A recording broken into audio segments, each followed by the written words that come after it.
Imagine the most high-pressure, judgmental family gathering you've ever been to.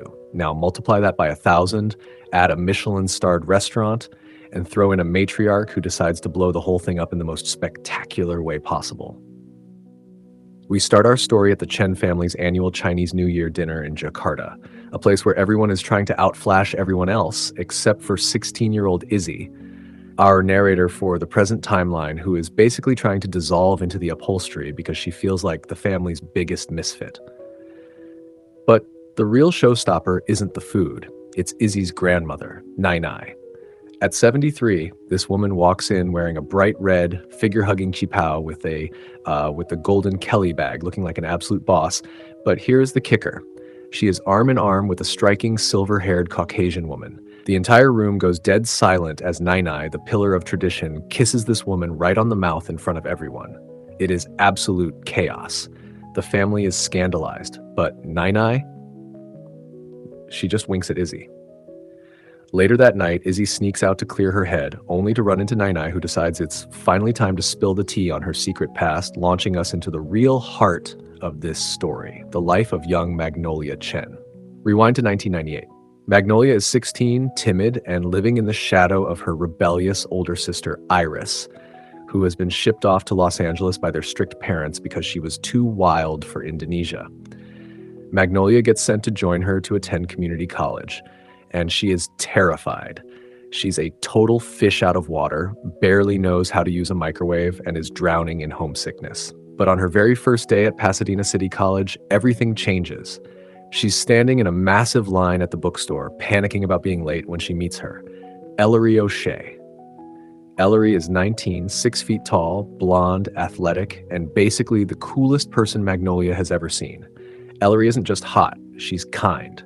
She skips work to drive Magnolia to a used bookstore so she can save money, buys her tacos, Magnolia's first taco ever, by the way, which is a spiritual experience, and treats her like she matters. We watch a beautiful, slow burn friendship unfold. They hang out every day. Ellery teaches Magnolia how to drive, which is terrifying and adorable, and they cook weird meals in Ellery's tiny plant-filled studio apartment. Magnolia is head over heels in love, but here's the red flag she invents for herself. She assumes she's straight because she's never been taught otherwise, and she assumes Ellery sees her as a little sister because Ellery is dating a girl named Trish. So Magnolia pushes down her feelings and dates a guy named James just to fit the mold of a good Chinese Indonesian girl. Fast forward to the end of their time in LA. Magnolia is getting ready to transfer to Berkeley, and she finds out Ellery has broken up with Trish ages ago, but never said anything. Then, the gut punch. Ellery reveals she's moving to London for school.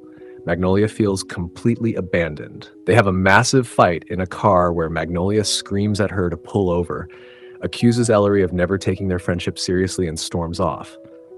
They don't speak again.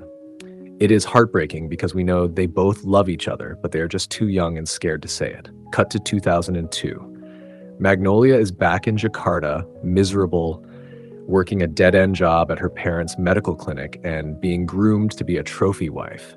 She meets Parker, a nice, safe, wealthy guy who ticks all the boxes for her parents. He's decent, he takes her hiking, and eventually he proposes. Magnolia says yes because that's what she's supposed to do. But that night, she writes a letter to Ellery that just says, "I miss you," about 1,000 times. It's devastating. But then the plot thickens. Iris, the wild sister, returns to Jakarta, pregnant and bruised. Her husband, Eric, has been beating her. This is the moment Magnolia finally grows a spine.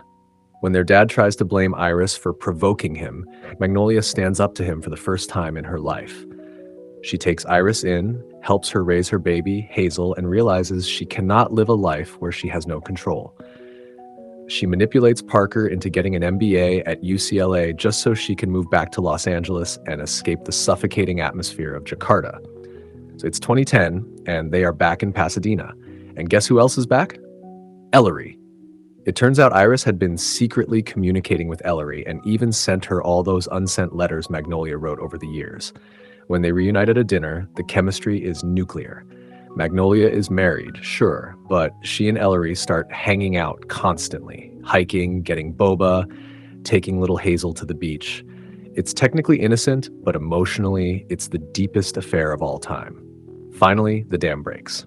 Magnolia confronts Ellery about leaving for London all those years ago, and Ellery drops the bomb. She left because she was in love with Magnolia and thought Magnolia was straight. She broke up with Trish for Magnolia. They finally confess their love, sleep together in a scene that is equal parts steam and tears, and decide they are going to be together. Magnolia is ready to leave Parker. They are going to raise Hazel together. It is perfect. And then the universe decides to be absolutely cruel. Iris gets into a car accident. Magnolia and Ellery rush to the hospital, but it's too late. Iris is dying. On her deathbed, Iris makes Magnolia promise one thing: no Eric.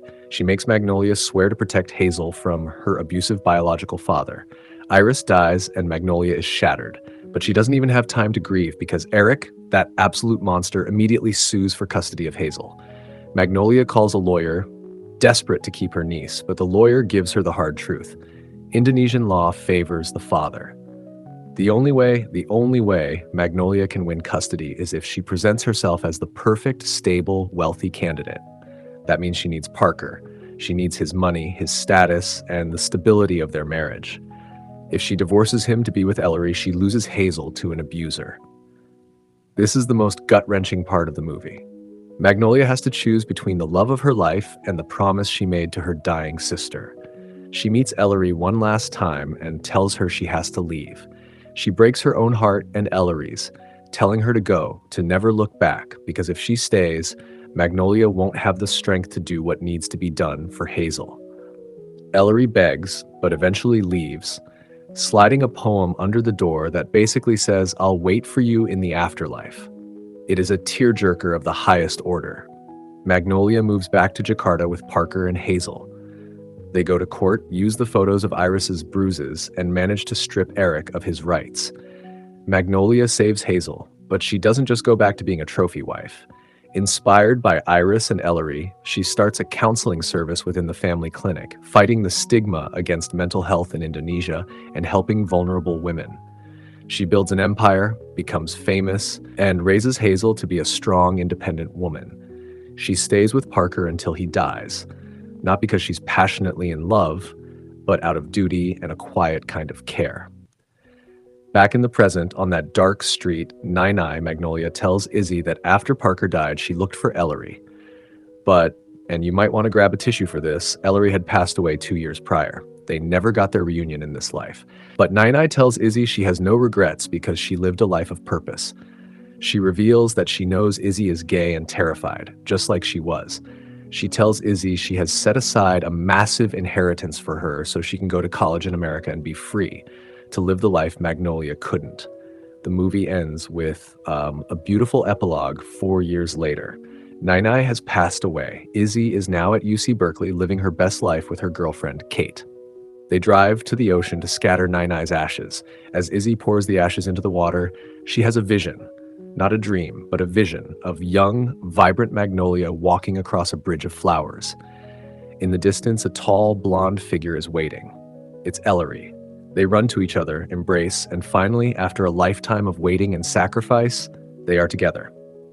Izzy watches the waves, knowing that the cycle of fear stops with her, thanks to the two women who sacrificed everything so she could be free. It is a bittersweet, triumphant ending that reminds us that while we can't always choose our circumstances, we can choose how we love. Seriously, if you aren't crying right now, are you even human? This story is a masterclass in sacrifice and the enduring power of queer love across generations. What do you think? Did Magnolia make the right choice, sacrificing her happiness for Hazel, or should she have fought harder for Ellery? Let me know in the comments, and don't forget to like and subscribe for more emotional roller coasters